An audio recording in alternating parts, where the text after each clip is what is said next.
Good morning. We're going to do some more anhydrous. Phil's hauling tanks. We got a little bit left in this one. He's got another full one out here. We're going to do the plot field. Breakfast.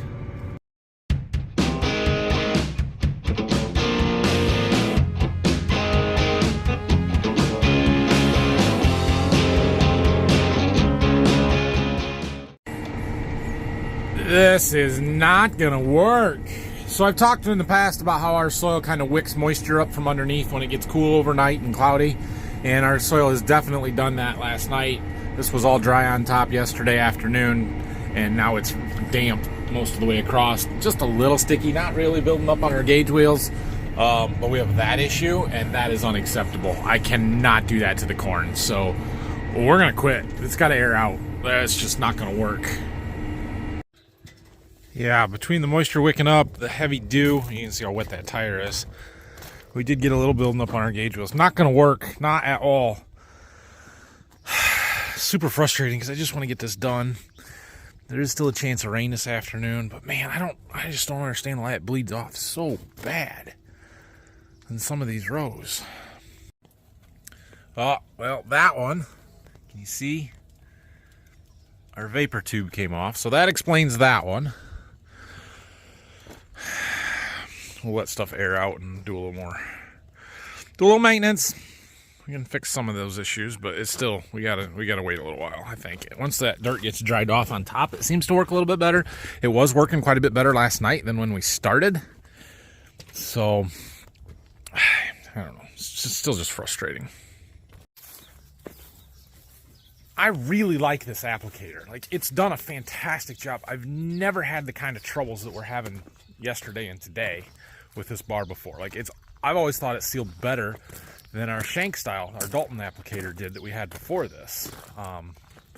But apparently dry, hard conditions, and what we're dealing with now is the wrong conditions for this bar. I don't know, I'm not sure, but it's a little frustrating. So I'm not going back, though, I can tell you that. If we're gonna make any change, it's gonna be to liquid, not to a shank style bar. Well, shift gears here a little bit. I'm gonna fill our tender trailer up. We're gonna go take this and do our spraying that we need to do. That'll take most of the morning anyway, so yeah. That's sort of frustrating. It's really frustrating, but what are you gonna do? Tender is loaded. We got everything we need. We're gonna head to the field and park it. Dad and Rylan are gonna come pick me up. Okay, we got the tender spotted. Dad picked me up, brought me back. Him and Rylan are cleaning our office, mopping the floors and stuff. We're gonna go spray. Just see what how this goes. It should be fine. I think we'll have 3 loads down there. It'll take us the rest of the morning probably. If it's not one thing, it's another, I tell you what. For crying out loud.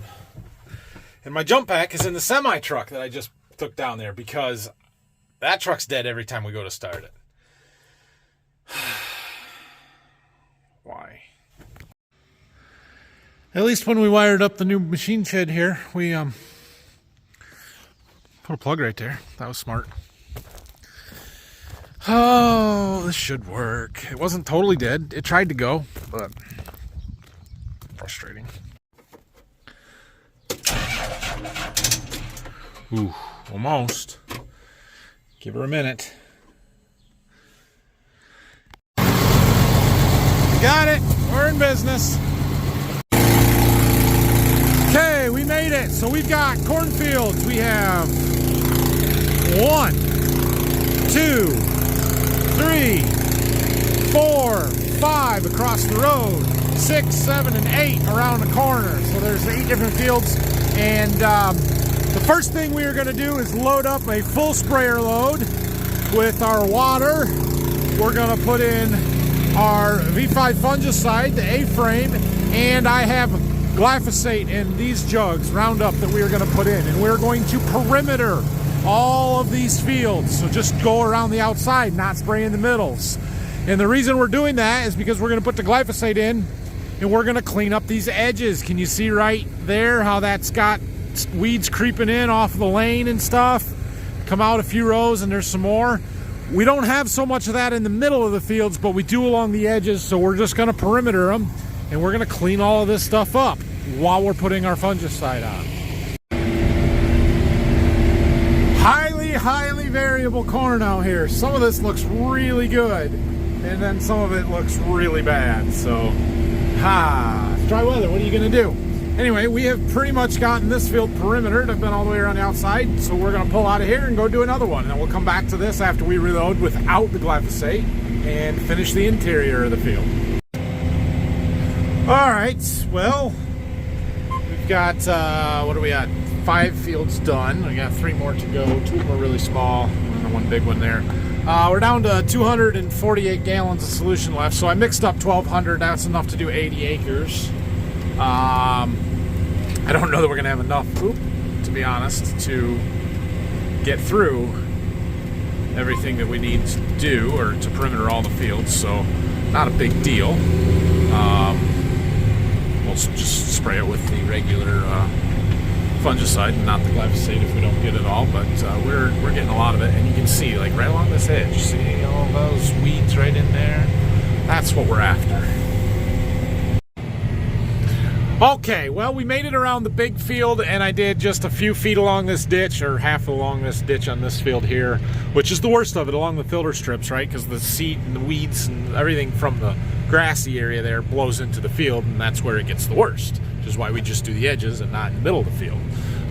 So along the trees and stuff, yeah, there's probably some weeds, but it's not nearly as bad. Anyway, we are empty, so we need to go back and reload. That means we've sprayed 80 acres already, and we haven't even made it around all of the fields. The rest of it will go faster. There's 2 more loads to spray. Not even, gosh dang it, why did I do that? It's the second time it's done that. When I'm trying to fold up, and you gotta put your foot on this little foot pedal down there, and then when you let off, it's supposed to just lower the boot. Like that. But I wanted to unfold it. Anyway, 2 more loads, 1 full one and 1 like half one, I think, and that should cover the vast majority, if not all, of these fields. Like, there was 220 acres, we had enough for 212 acre of spray. So let's go load up. Okay, we need to talk about something real quick. So, our government. Ugh. All right, so do you remember when I told you that my dad had to plant some flowers? Because we have these filter strips, right? These really nice filter strips, like the one we're sitting on that you can't see because I'm sitting in the sprayer and looking at myself. But, and they wanted us to do this mid-contract maintenance where we sprayed some of the grass off, and then we had to get these flower plugs, and plant them in these filter strips. My dad did that. He had 19 flats of flowers, I think, that he planted. He came over and watered them a couple of times. This is all requirements of the contract that we have with the government. I think it's through the, it's either through the FSA, Farm Service Agency, or the NRCS, Natural Resource Conservation Service. Whichever one of those organizations it is that kind of pays us to put these filter strips in here and stuff. Right? We did all of that. We did it. We did a great job. Then the local drain commissioner comes in here, right? The filter strips are along a ditch, right? Okay, let me show you. So we're on this filter strip right here along this ditch. Right here, you see the dead grass? That's the spot where my dad planted flowers. He sprayed it off, the grass died, he came in and planted the flowers. Look at our flowers. They're dead.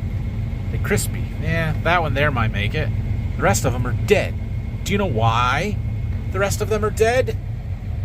Because the Drain Commission came along here and sprayed the ditch bank. Do you see the darker along there?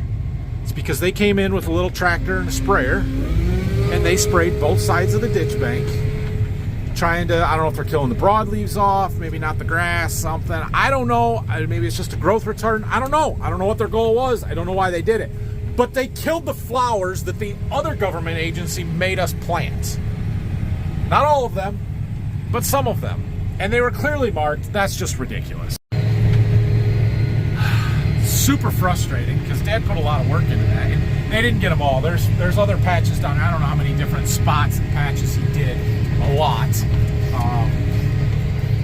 But there's several of them where all the flowers are just dead. And they're not dead because they dried up from the dry weather. They're not dead from the deer and the rabbits eating them, which they did on some of those. They're dead because a different government agency came in and sprayed them and killed them off. And that's just ridiculous. Anyway, back to loading the sprayer. No glyphosate this time, but we are adding some sugar. We're going to use this shuttle up here on these farms. So a gallon to the acre means we need 80 gallons because we're loading up for another 80 acres here. Takes a minute. So we got everything on this side of the road done. We got this field around the house done. We got to do the one in the back and then the ones around the corner yet. We're not empty, but I can get the rest of it on and then just go over there and spray it. And we're just going to get farther away from our truck back here. So we're going to go ahead and load up now. All right, we are loaded up. Our water tanks are not quite empty, but almost. We got 300 or 400 gallons left. That tank was as empty as I could get it. We'll have to rinse it out when we get back to the farm, but I couldn't suck any more out of there. Our jugs are all empty. And we picked up a rider. Can you say hi? Hi. So, off we go to finish spraying.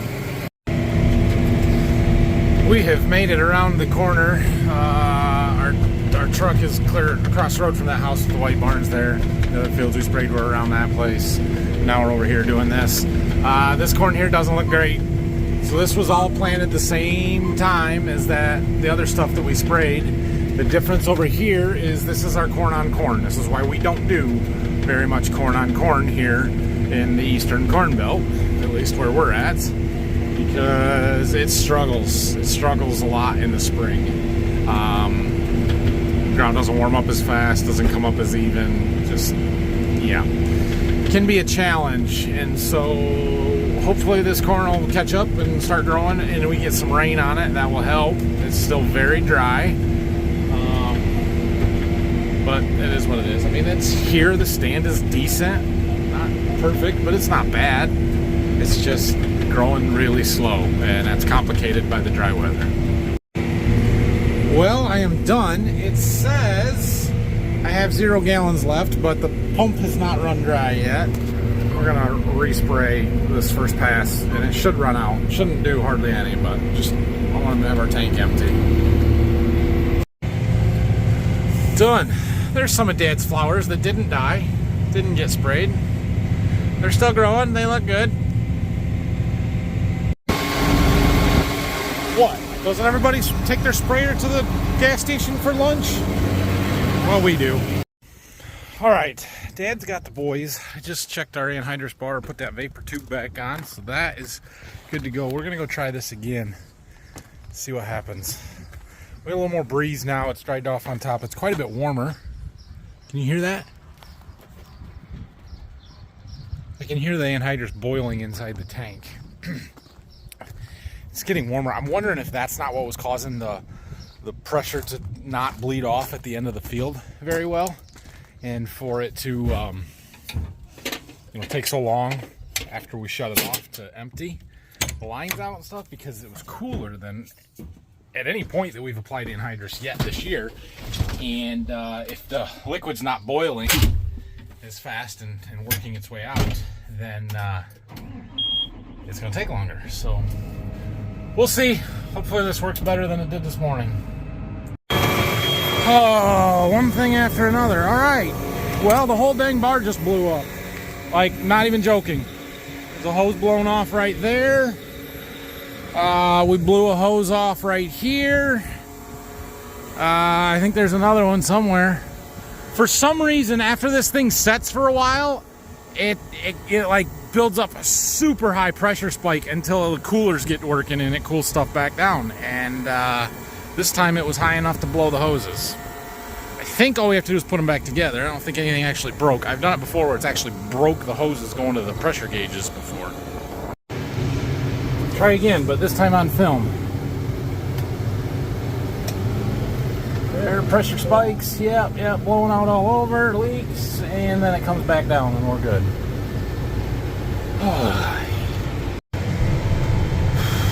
Okay, well, it's not working perfectly, but it is much, much better than it was this morning, and we can keep moving here, so that's good. We've got a little bit of a breeze now. It's warmer, humidity is lower. I don't know why. I'm pretty frustrated with this bar the last couple of days. It's not working like it usually has for us. We've never had this kind of trouble before. Very slowly and very carefully, we're going to go through the sweet corn patch here. Some of which is planted and up, and some of it which is not.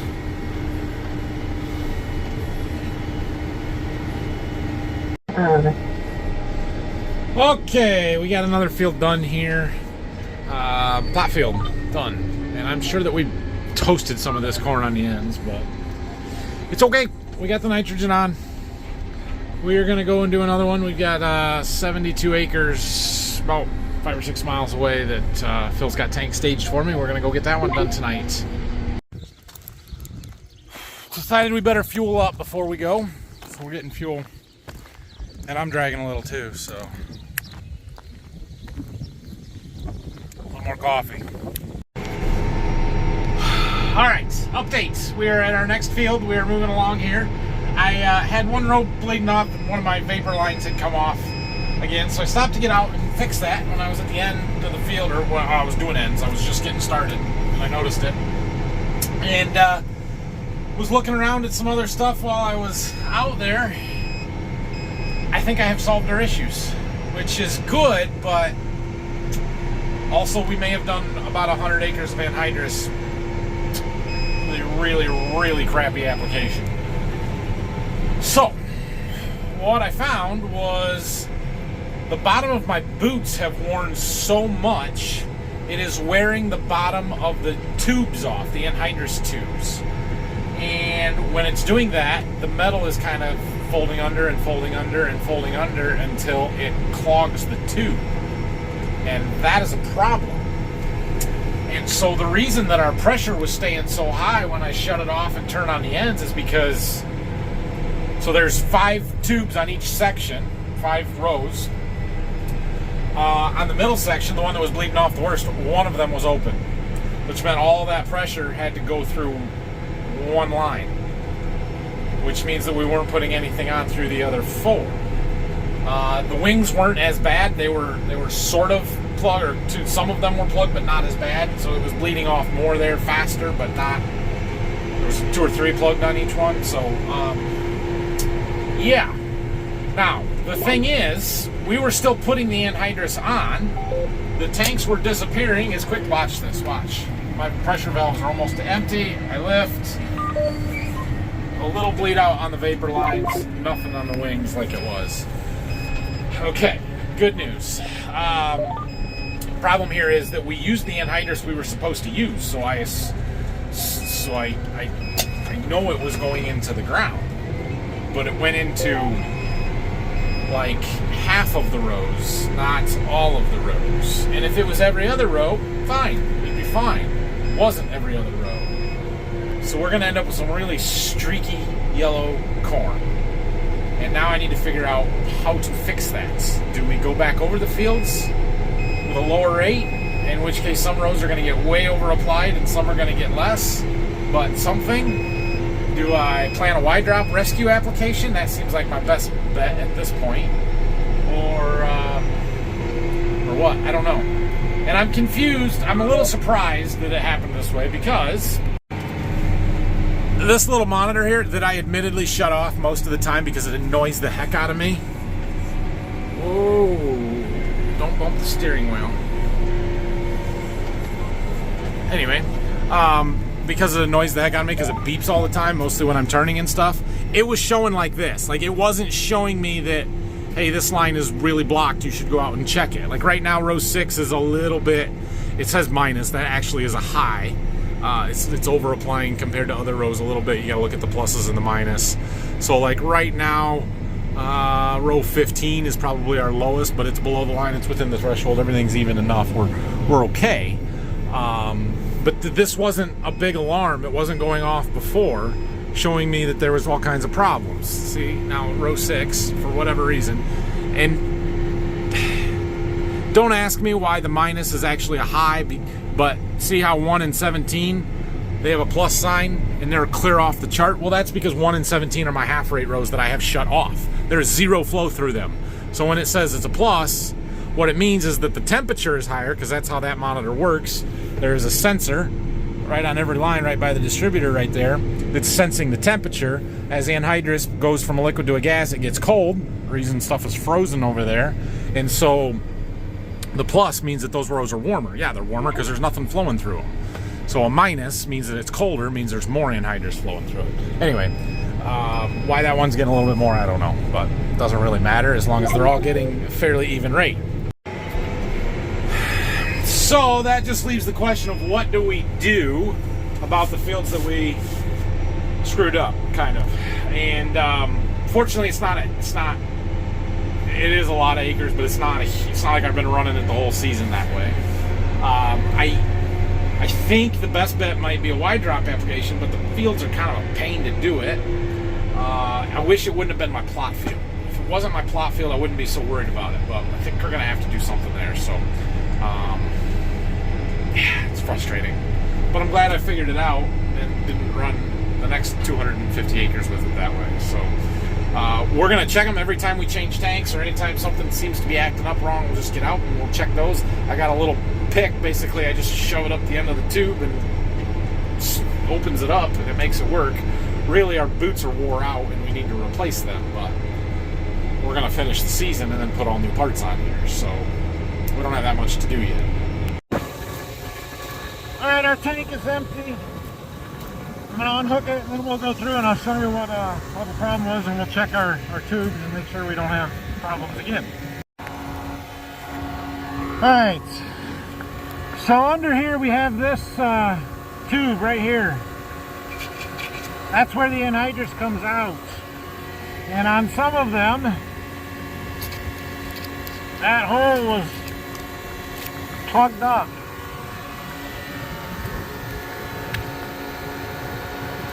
You can see this one here's got a second bigger one. That's the vapor line. This was the first one that I noticed. They all seem to be open now. I don't know why. I mean, obviously they're wearing under here because this is all worn off. Look at this boot here. That one's worn too. I don't know. I don't know why it seemed to happen all at once, because a couple of days ago when we were running, we didn't have any of this trouble.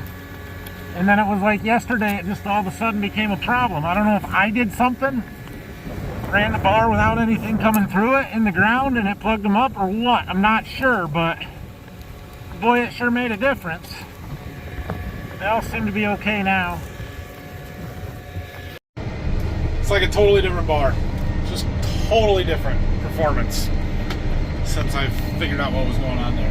And honestly, I'm kind of beating myself up over it, because that's a pretty significant screw up. Like, dumb mistakes, I guess. That was totally on me. It's my fault. I should have thought of that. I should have checked that. I should have known better. Like, I'm replaying the last day and all of the stuff that has gone wrong with this bar in my head, and everything pointed to that, and I didn't see it. It's stupid mistakes. Like, my pressure gauges were running super high. Why would they do that? It was cool. The pressure should have been lower. Well, because the rows were plugged and it couldn't get out. Yeah, that makes sense now that I know what was going on. And like, when I would turn on the end, you would see it bleeding out of some of the rows, and I can't say that I saw it bleeding out of all of the rows, because you can't really see all of the rows, and that's why I didn't, you know, there's gas coming out, it must be fine. No. Super frustrating that I made that mistake and didn't check those things. But everything that was going wrong with the bar, you know, the rows not sealing, yeah, they weren't sealing because they were getting a 2 or 3x rate. You can't keep that much anhydrous in the ground. You just can't. I'm blaming ground conditions. I'm trying to come up with any reasoning I can, except for the thing that was actually the problem. The rows are plugged. I have seen plugged nozzles before, plugged rows. It's almost always been because a piece of dirt or something gets in the tube. I have never ever seen the bottom of the tubes wear shut. like they were this time. And what I'm really struggling to understand is how it happened on so many of them. Why was it like 6 or 7 out of 15 rows and not 1 or 2? And why? Why did it all happen at once? Because on, was it Monday? Tuesday, I think it was, when we were side dressing before it rained a little bit, or before that boot fell off, everything was working fine. We weren't having this issue at all. It didn't happen until yesterday afternoon, Wednesday afternoon, and it was like all of a sudden it was just happening on everything, and it's super frustrating that I didn't catch that sooner. I should have. Changing tanks again, so I'm checking these nozzles, and they're not wore shut yet, but the edge is wearing in, so I'm gonna go through and poke them all.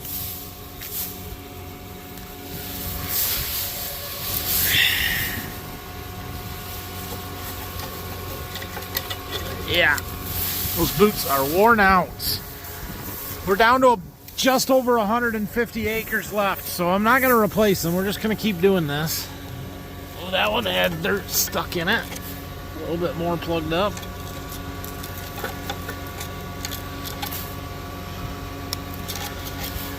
Alright. This one's not worn as much. It's not getting into that tube for whatever reason. That boot may have gotten replaced. There was one on here that we replaced when one broke. Maybe it was... it wasn't that one because it didn't have a vapor tube. I don't know which one it was. I don't know. I don't understand. Alright, well, it was just that one that was maybe plugged or partially plugged. Every other one was still open and good, so that's a good thing. I have gone through and put $4,000 worth of wear parts into my cart on Shoot for rebuilding this thing. It's what it takes. I know they're high maintenance, high wear. I'm trying to remember if we put new boots on last year or not. I think we did. I think the dry soils that we were working in a couple weeks ago just make things wear faster. And that's why we're seeing things that we have not seen before. So that's my theory. I can't tell if that's rain or smoke in the distance. It doesn't look like rain. We've got sunshine. Is that really a smoke haze? Like, it's been smoky, but that's much worse than what we've seen the last few days.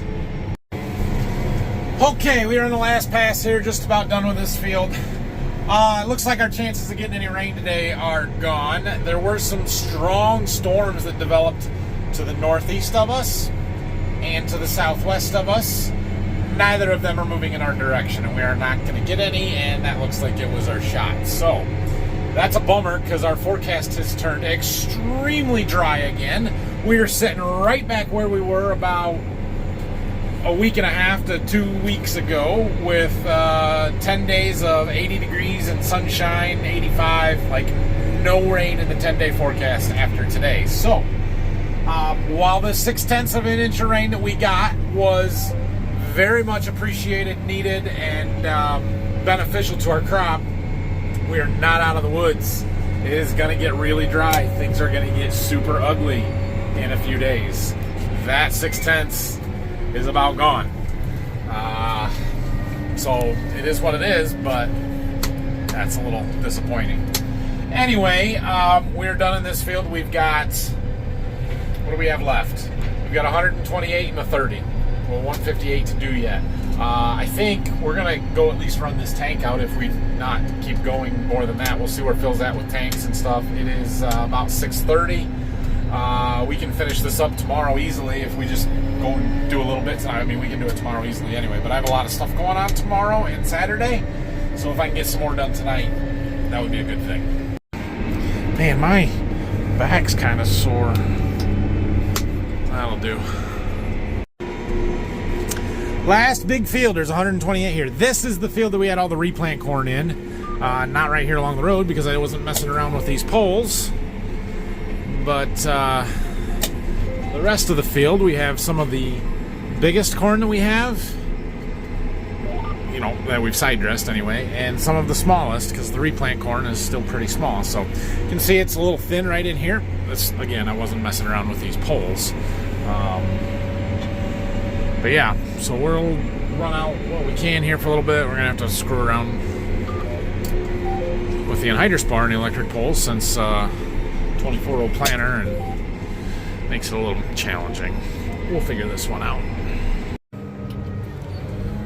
We're working around these electric poles. Looks like we played the little game of skin the pole at some point this spring. That one's got a fresh scar. Well, this tank is empty. We did 8 acres here. Only 120 to go. I don't know what we've got at the farm, but we don't have any in this field, so I'm gonna run back there and we'll see if there's a full one. We'll probably grab it and bring it up here and run that one out tonight and call it good. Look, I found a set of doubles, and Phil's got another big tank at the farm he's gonna bring down here, so I don't know, we'll run these out or both or whatever. We'll see how far we make it here tonight. I went through and poked all the holes out again. There was 2 or 3 of them that were getting plugged. They weren't totally plugged, but they were getting there, and so we're just gonna have to keep doing that every time we change tanks, maybe even halfway through this one. So we're almost done. We're almost done, limping it to the finish line. Our doubles are empty, and we have another tank. And as much as I just want to quit and go home, we're going to run this other tank out because it makes tomorrow a lot easier to get another 30 done tonight. So we're up to 53. That'll put us over 80, probably closer to 90 acres, just shy of 90. That'll only leave 30 here and 30 down the road. That'd be 60. That won't take too long in the morning. Here's some of the original corn. It looks really good. That's why we didn't replant this whole field and just tear it out and start over, because we have a few spots like this that look really good. The problem was there was a lot of other spots that didn't look like this. So we tore it out, and then you got some thin spots here where this is not replant, but it doesn't look like that. And then up here you can see where the replant starts, right where that line is. And the replant has a really good stand. It's just a month behind. So, yeah, that's what we've got to deal with in this field. It'll be super fun come harvest. Trees always got to hang down right where I'm trying to drive, don't they? Like I'm not going to drive through that just to side dress some crappy corn that isn't going to grow anyway. Time to do some trimming. Now, which rows am I supposed to be in? These ones, I think. Anyway, the displays in here are getting mighty bright. That's what happens when it starts to get dark. That's better.